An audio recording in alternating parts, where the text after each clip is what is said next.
सोचिए, अगर कोई ये कहे कि इंसान के भीतर जन्म से लेकर आज तक कोई बुराई है ही नहीं। ये तो बहुत ही एक बहुत बड़ा दावा है। बिल्कुल, कि मानव स्वभाव अपनी जड़ों में पूरी तरह से शुद्ध, सकारात्मक और कल्याणकारी है। आज की इस विस्तृत चर्चा में हम एक ऐसे ही विचार की गहराई में उतरने वाले हैं। और ये विचार ऐसा है जो इंसान को खुद को देखने का नजरिया पूरी तरह से बदल सकता है। सही कहा। आज के इस गहरे अध्ययन में जिस विषय की घोषणा की जा रही है वो है शिवोहम, यानी मैं शिव रूप हूँ। हम इस विचार के अत्यंत गहरे अर्थ और मानव स्वभाव पर इसके व्यापक प्रभाव का विश्लेषण करेंगे। आज का मिशन बहुत ही स्पष्ट है। हमारे पास एक बहुत ही संक्षिप्त लेकिन अविश्वसनीय रूप से शक्तिशाली टेक्स्ट है और आज का उद्देश्य इन कुछ पंक्तियों को पूरी तरह से डिकोड करना है। ये समझना है कि कैसे मात्र कुछ शब्द पूरी मानव जाति को उसकी मूल शुद्धता का एहसास करा सकते हैं। मैं यहाँ ये जोड़ना चाहूँगा कि एक विश्लेषणात्मक दृष्टिकोण से अगर देखा जाए तो ये स्थापित करना बहुत आवश्यक हो जाता है कि ये केवल एक धार्मिक मंत्र या आध्यात्मिक श्लोक मात्र नहीं है। तो फिर ये क्या है? वास्तव में ये आत्मसुधार और गहरे मनोविज्ञान का एक बहुत बड़ा टूल है। ये इंसान की सोच, उसके व्यवहार और उसकी मानसिक संरचना को समझने का एक बहुत ही तार्किक तरीका है। बिल्कुल, मैं भी यही सोच रही थी कि आज का ये विश्लेषण हमें अपनी ही मानसिकता को एक नए चश्मे से देखने का अवसर प्रदान कर रहा है। हाँ, जहाँ इंसान खुद को एक प्रॉब्लम की तरह देखना बंद कर देता है। ठीक है, आइए इसे थोड़ा विस्तार से समझते हैं और शुरुआत करते हैं उस टेक्स्ट की बिल्कुल पहली पंक्ति से जिस पर आज का हमारा ये पूरा विश्लेषण आधारित है। जरूर। यहाँ स्पष्ट रूप से लिखा है, शिवोहम, मैं शिव रूप हूँ। और इसका जो अर्थ स्पष्ट किया गया है वो है शिव अर्थात कल्याणकारी। कल्याणकारी। इसे अगर अंग्रेजी में समझें तो इसका अर्थ स्रोत में दिया गया है, शिवा मीन्स ऑस्पिशियस, और आगे यह भी कहा गया है कि essentially I am a blessed person। ये एक बहुत ही शक्तिशाली शुरुआत है ना? मतलब शिव शब्द सुनते ही जो एक पारंपरिक छवि दिमाग में उभरती है, ये विचार उस छवि से बहुत आगे निकलकर एक मनोवैज्ञानिक स्थिति की बात कर रहा है। बिल्कुल। और यहाँ जो बात सबसे दिलचस्प है वो ये है कि यहाँ शिव का मतलब किसी दूरस्थ सत्ता या आसमान में बैठे किसी देवता से नहीं है। हाँ, ये स्वयं की बात कर रहा है। एकदम सही। यहाँ शिव होने का मतलब है कल्याणकारी या ऑस्पिशियस होने की अवस्था। ये विचार बहुत ही स्पष्ट शब्दों में कह रहा है कि व्यक्ति मूलतः शिव है, यानी वो मूल रूप से कल्याणकारी है। ये मनुष्य की अंतर्निहित अच्छाई को लेकर एक बहुत बड़ा दावा है। मेरा भी यही मानना है। ये दर्शन मानकर चलता है कि हर इंसान का जो मूल स्वरूप है, जो उसकी कोर आइडेंटिटी है, वो पहले से ही पूरी तरह से शुद्ध और ब्लेस्ड है। इसे अगर आज की भाषा में कहें तो इंसान की फैक्ट्री सेटिंग्स ही कल्याणकारी हैं। फैक्ट्री सेटिंग्स, ये शब्द बहुत सटीक है, लेकिन ये सिद्धांत सुनने में बहुत ही क्रांतिकारी लगता है। पर अगर हम यथार्थ में देखें, दुनिया भर में ऐसी कई विचारधाराएं हैं जो मानती हैं कि इंसान जन्म से ही दोषपूर्ण है। बिल्कुल, कई जगह ऐसा माना जाता है। समाज में अक्सर यही सिखाया जाता है कि हम कमियों से भरे हुए हैं और हमें जीवन भर उन कमियों को सुधारने के लिए संघर्ष करना है। तो जब कोई इंसान डिप्रेशन में हो, तनाव में हो या बहुत गुस्से में हो, तब उसे ये कैसे समझाया जाए कि उसकी मूल सेटिंग कल्याणकारी है? क्या ये विचार रोजमर्रा की जिंदगी की कड़वी सच्चाइयों के सामने थोड़ा अव्यवहारिक नहीं लगता? ये बहुत ही लाजवाब सवाल है और यहीं पर इस दर्शन की असली मनोवैज्ञानिक ताकत छिपी है। मैं कह रहा था ना कि ये मनोविज्ञान का टूल है। हाँ। जब समाज या कोई भी अन्य विचारधारा ये कहती है कि इंसान जन्म से दोषपूर्ण है, तो व्यक्ति जीवन भर एक अपराध बोध या गिल्ट के साथ जीता है। वो सोचता है कि मैं ही बुरा हूं, जो कि बहुत ही भारी बोझ है। बिल्कुल। लेकिन जब कोई व्यक्ति अपना दिन ये सोचकर शुरू करे कि मैं मूलतः शिव हूं, मैं कल्याणकारी हूं, तो उसके जीवन जीने का पूरा नजरिया ही बदल जाता है। ये अव्यावहारिक नहीं है। तो फिर ये क्या है? ये एक ऐसा मनोवैज्ञानिक लंगर है जो मुश्किल समय में इंसान को खुद से नफरत करने से बचाता है। जब कोई गुस्से में होता है तो ये विचार उसे याद दिलाता है कि ये गुस्सा उसकी कोर आइडेंटिटी नहीं है। समझ रही हूँ। ये आत्मविश्वास की एक बहुत मजबूत इमारत खड़ी करने का आधार है। एकदम सही कहा आपने। अब इसी मजबूत आधार पर आज का ये विचार एक बहुत ही गहरा सवाल उठाता है।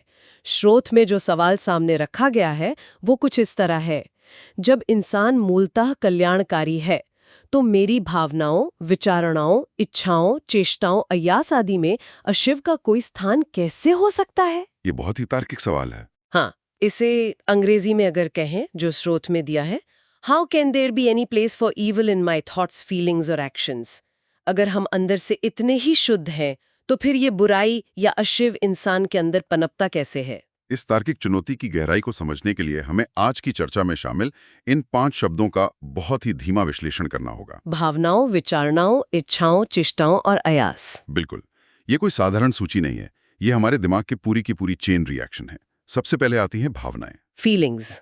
हाँ, ये वो कच्चा अनुभव है जो किसी भी घटना पर हमारे भीतर जन्म लेता है। इसके बाद आती हैं विचारणाएं यानी थॉट्स। जब भावनाएं प्रोसेस होती हैं तो वे विचारों का रूप ले लेती हैं। और विचारों से ही इच्छाएं बनती होंगी? एकदम सटीक। फिर आती हैं इच्छाएं जो उन विचारों से प्रेरित होती हैं। उसके बाद हैं चेष्टाएं जो उन इच्छाओं को पूरा करने के लिए उठाए गए कदम या एक्शंस हैं। और अयास? अयास यानी वो लगातार किया जाने वाला प्रयास जो हम अपनी चेष्टाओं को बनाए रखने के लिए करते हैं। एफर्ट्स। तो इस सब का असल में क्या मतलब है? इन 5 स्तरों को इतनी बारीकी से अलग अलग करके देखने का क्या उद्देश्य है? इसका उद्देश्य ये साबित करना है कि बुराई या अशिव का मनुष्य के विचारों और कार्यों में होना एक अतार्किक चीज है, एक लॉजिकल इम्पॉसिबिलिटी है। लॉजिकल इम्पॉसिबिलिटी, वो कैसे? देखिए, अगर इंसान का मूल बीज, उसकी कोर आइडेंटिटी पूरी तरह से शिव यानी कल्याणकारी है, तो उस बीज से निकलने वाली भावना में बुराई कैसे हो सकती है? अच्छा, क्योंकि स्रोत ही शुद्ध है। हाँ, अगर भावना शुद्ध है तो उससे बनने वाले विचार में किसी का अहित कैसे आ सकता है? अगर विचार कल्याणकारी है तो इच्छाओं में स्वार्थ कैसे पनप सकता है? ये एक बहुत ही सुंदर तर्क है। और अगर इच्छाएं सकारात्मक हैं तो चेष्टाओं और प्रयासों में कोई अशिव या नकारात्मकता टिक ही नहीं सकती। बिल्कुल। कल्पना की जा सकती है कि एक बर्तन जो पहले से ही प्रकाश से भरा हो, उसमें अंधकार कैसे समा सकता है? यहाँ यही तर्क दिया जा रहा है। ये बहुत ही मुक्तिदायक विचार है। इसका अर्थ है कि जब भी किसी के मन में कोई नकारात्मक विचार आता है तो उसे ये सोचने की आवश्यकता नहीं है कि वो अंदर से एक बुरा इंसान है। सही कहा। उसे ये समझना चाहिए कि ये विचार उसके मूल स्वरूप से बिल्कुल मेल नहीं खाता। लेकिन फिर वही सवाल वापस आता है कि ये बुराई आती कहाँ से है? हाँ, अगर ये अशिव या बुराई हमारी अपनी उपज नहीं है, अगर ये हमारी विचार प्रक्रिया का स्वाभाविक हिस्सा नहीं है, तो फिर लोग बुरे काम क्यों करते हैं? हम बिल्कुल सही दिशा में जा रहे हैं और यहीं पर इस दर्शन का सबसे व्यवहारिक हिस्सा सामने आता है। हमारा आज का ये पाठ कहता है, यदि पदार्थ के संसर्ग से कुछ चिपक गया है। संसर्ग से चिपक गया है। हाँ, इसका बहुत ही सटीक अर्थ अंग्रेजी में ड्यू टू बैड कंपनी और सराउंडिंग्स के रूप में समझाया गया है। यहीं पर एक बहुत ही महत्वपूर्ण शब्द का प्रवेश होता है, विजातीय। विजातीय, ये शब्द अपने आप में बहुत कुछ समेटे हुए है। अगर हम इस शब्द को देखें, इसका सीधा सा मतलब है कोई ऐसी चीज जो बाहरी है, जो अपनी जाति या प्रकृति की नहीं है। बिल्कुल, एकदम फॉरेन है। एकदम सटीक। अगर हम इसे व्यापक संदर्भ से जोड़कर देखें तो यह विचार अपराध बोध से मुक्त करने वाला एक बहुत ही शक्तिशाली दर्शन है। मनोविज्ञान में भी हम देखते हैं कि इंसान अक्सर अपनी गलतियों या नकारात्मक विचारों को अपनी पहचान बना लेता है। हाँ, वो सोचने लगता है कि शायद मैं ही बुरा हूं। लेकिन यह विचार बहुत ही स्पष्ट रूप से उस अशिव को एक विजातीय तत्व घोषित कर देता है। बुराई हमारी फितरत नहीं है। तो वो क्या है? वो केवल बाहरी संसर्ग यानी किसी भौतिक संपर्क, खराब माहौल या गलत संगत की वजह से हमारे ऊपर चिपकी हुई धूल के समान है, जिसे हम डिरॉस या मैल कहते हैं। वो केवल बाहरी आवरण है। ये चिपकने वाला विचार बहुत ही दिलचस्प है। जब कोई चीज चिपकती है तो इसका मतलब ही यही है कि वो मूल रूप से वहां नहीं थी। बिल्कुल। ये तो ऐसा ही है जैसे कोई व्यक्ति किसी धूल भरी सड़क से गुजरे और उसके कपड़ों पर कीचड़ या धूल चिपक जाए। वो धूल उस व्यक्ति के कपड़ों का हिस्सा नहीं है, वो बस उस बाहरी माहौल या संसर्ग का परिणाम है। कपड़ों पर लगी कीचड़ का उदाहरण इसे समझने के लिए एकदम सही है। क्या कोई व्यक्ति अपने कपड़ों पर लगी कीचड़ को देखकर ये कहता है कि मेरे कपड़े ही कीचड़ हैं? कभी नहीं। वो जानता है कि कपड़े मूल रूप से साफ है, ये कीचड़ तो बस बाहर से आ गई है। यही बात हमारे मन और आत्मा पर भी लागू होती है। श्रोताओं के लिए इसे आज के आधुनिक जीवन से जोड़कर देखना बहुत प्रासंगिक होगा। आज के समय में ये संसर्ग या बैड कंपनी सिर्फ कुछ बुरे लोगों के साथ उठने बैठने तक सीमित नहीं है। हाँ, आज संसर्ग के कई और रूप हैं। सोचिए, जब कोई व्यक्ति घंटों तक सोशल मीडिया पर नेगेटिव न्यूज़ पढ़ता रहता है, जिसे डूम स्क्रॉलिंग कहा जाता है, या फिर कोई किसी ऐसे ऑफिस में काम करता है जहां का माहौल बहुत ही टॉक्सिक है, जहां हर कोई दूसरे की बुराई करता है। बिल्कुल। लगातार ऐसे माहौल में रहने से इंसान के अंदर भी चिड़चिड़ापन, निराशा और गुस्सा भर जाता है। बहुत ही बेहतरीन उदाहरण दिया आपने। उस टॉक्सिक ऑफिस या सोशल मीडिया के नकारात्मक माहौल में रहने के बाद जब इंसान घर लौटता है और चिड़चिड़ा व्यवहार करता है तो वो अक्सर खुद को ही कोसने लगता है। वो सोचता है कि मैं कितना गुस्सैल हो गया हूँ। हाँ, कि मेरी तो फितरत ही खराब है। यहीं पर यह दर्शन एक लाइफ सेवर का काम करता है। ये याद दिलाता है कि नहीं, ये चिड़चिड़ापन तुम्हारी फितरत नहीं है। ये तो बस उस टॉक्सिक माहौल का विजातीय तत्व है जो संसर्ग के कारण दिमाग पर चिपक गया है। बिल्कुल, वो नकारात्मकता तुम्हारी अपनी नहीं है, वो बिल्कुल फौरन है। ये जानकर कितनी शांति मिलती है कि हमारी परेशानियां अक्सर हमारे आसपास के माहौल से हम पर हावी होती हैं, लेकिन वे हमारा वास्तविक हिस्सा नहीं है। और यही वो बिंदु है जहां ये गहरा दार्शनिक विचार केवल एक सिद्धांत न रहकर एक बहुत ही व्यवहारिक एक्शन प्लान में बदल जाता है। वो कैसे? जब ये समझ आ जाता है कि बुराई बाहरी है, विजातीय है और केवल खराब संसर्ग के कारण चिपकी है, तो उस बुराई के प्रति हमारा पूरा नजरिया ही बदल जाता है। हम उसका बचाव करना बंद कर देते हैं। हम उसे अपनी आइडेंटिटी का हिस्सा मानकर गले लगाना बंद कर देते हैं। एकदम सही। हम उस चिड़चिड़ेपन को उसी तरह देखते हैं जैसे कपड़ों पर लगी कीचड़ को देखते हैं, एक ऐसी चीज जिसे जल्द से जल्द साफ किया जाना चाहिए, क्योंकि वो वहां रहने के लायक नहीं है। बिल्कुल। और यही हमें आज के इस विश्लेषण के अंतिम और सबसे ऊर्जावान हिस्से की ओर ले जाता है, जहां ये टेक्स्ट एक बहुत ही शक्तिशाली प्रश्न पूछता है। एक ऐसा प्रश्न जो सीधे इंसान के संकल्प से, उसके रेजोल्यूशन से जुड़ा है। इसे इसके अंग्रेजी अनुवाद के साथ जोड़कर देखना बहुत महत्वपूर्ण है, जो स्रोत में है, I resolve to rid myself of this dross। एक दृढ़ संकल्प की बात हो रही है यहाँ। हाँ, मनोविज्ञान ये मानता है कि आत्मसुधार अक्सर इसलिए मुश्किल होता है क्योंकि हम उस चीज को बदलने की कोशिश कर रहे होते हैं जिसे हमने अपनी पहचान मान लिया है। किसी बुरी आदत को छोड़ना एक पहाड़ चढ़ने जैसा लगता है, क्योंकि इंसान सोचता है कि वो खुद के ही एक हिस्से को काटकर फेंक रहा है। लेकिन चूंकि हमने ये पूरी तरह से तार्किक रूप से स्थापित कर लिया है कि ये बुराई केवल एक विजातीय तत्व है, तो फिर इसे हटाने में कोई हिचकिचाहट क्यों होनी चाहिए? ये बात तो एकदम सही है। कठिनाई तो तब होती है जब हम किसी ऐसी चीज को हटाने की कोशिश करते हैं जो हमारी अपनी है। सही कहा। लेकिन जब वो चीज हमारी है ही नहीं, जब वो सिर्फ चिपकी हुई धूल है, तो संकोच कैसा? अगर पीठ पर रखा हुआ एक भारी बैग अचानक बोझ लगने लगे और पता चले कि वो बैग आपका है ही नहीं, किसी और ने गलती से रख दिया था, हाँ, तो कोई भी उसे उतार फेंकने में एक सेकंड का भी संकोच नहीं करेगा। कोई ये नहीं सोचेगा कि हाय, मैं इस बैग के बिना कैसे रहूंगा। बहुत ही सटीक उपमा है ये भारी बैग वाली।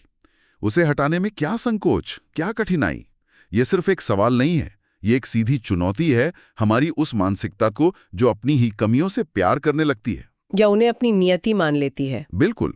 ये संघर्ष तब होता है जब हम खुद से लड़ रहे होते हैं, लेकिन यहाँ ये स्पष्ट किया जा रहा है कि हम खुद से नहीं लड़ रहे हैं, हम केवल बाहरी धूम को झाड़ रहे हैं। और जब इंसान ये दृढ़ संकल्प ले लेता है कि वो इस डिरोस को हटा देगा, तो कोई भी कठिनाई टिक नहीं सकती। ये दृढ़ संकल्प उसी शिव स्वरूप से आता है, उसी कल्याणकारी मूल प्रकृति से आता है जो इंसान के भीतर हमेशा से मौजूद है। तो अगर हम इस पूरी विस्तृत चर्चा के सभी पहलुओं को एक साथ रखकर इसका सार संक्षेप निकालें, तो जो तस्वीर उभर कर सामने आती है वो बहुत ही साफ और प्रेरणादायक है।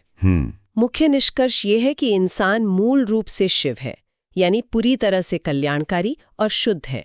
मानव मनोविज्ञान के किसी भी स्तर पर, चाहे वो भावनाएं हों, विचार हों, इच्छाएं हों या कर्म हो, बुराई का कोई स्वाभाविक स्थान नहीं है। बिल्कुल नहीं है। कोई भी नकारात्मकता, कोई भी अशिव केवल बाहरी माहौल या खराब संसर्ग का परिणाम है।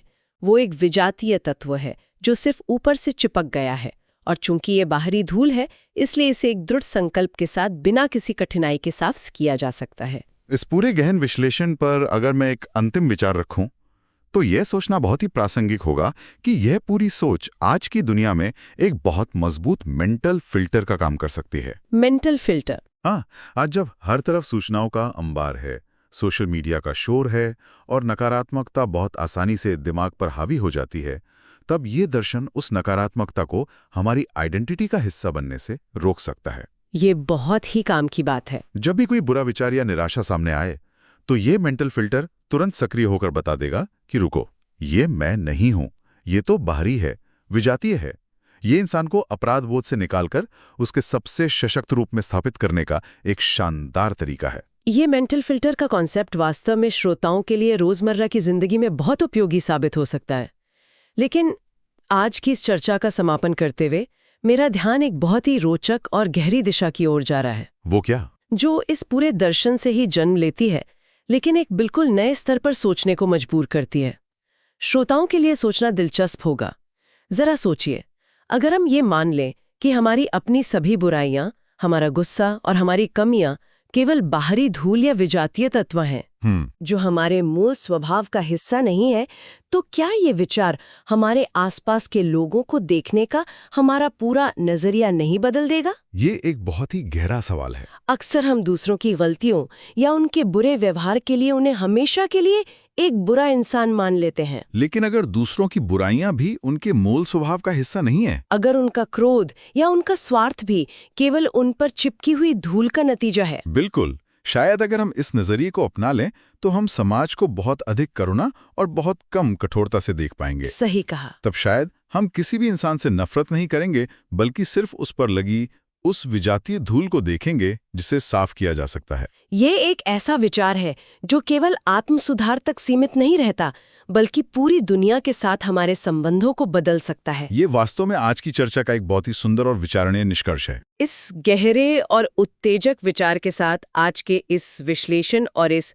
विस्तृत चर्चा को यहीं विराम देते हैं। विचारों की इस दुनिया में गहराई तक जाने और इस बौद्धिक यात्रा का हिस्सा बनने के लिए बहुत बहुत धन्यवाद। ज्ञान और आत्ममंथन की यह खोज आगे भी इसी तरह निरंतर जारी रहेगी। सुरक्षित रहें और अपनी उस कल्याणकारी मूल प्रकृति को हमेशा याद रखें।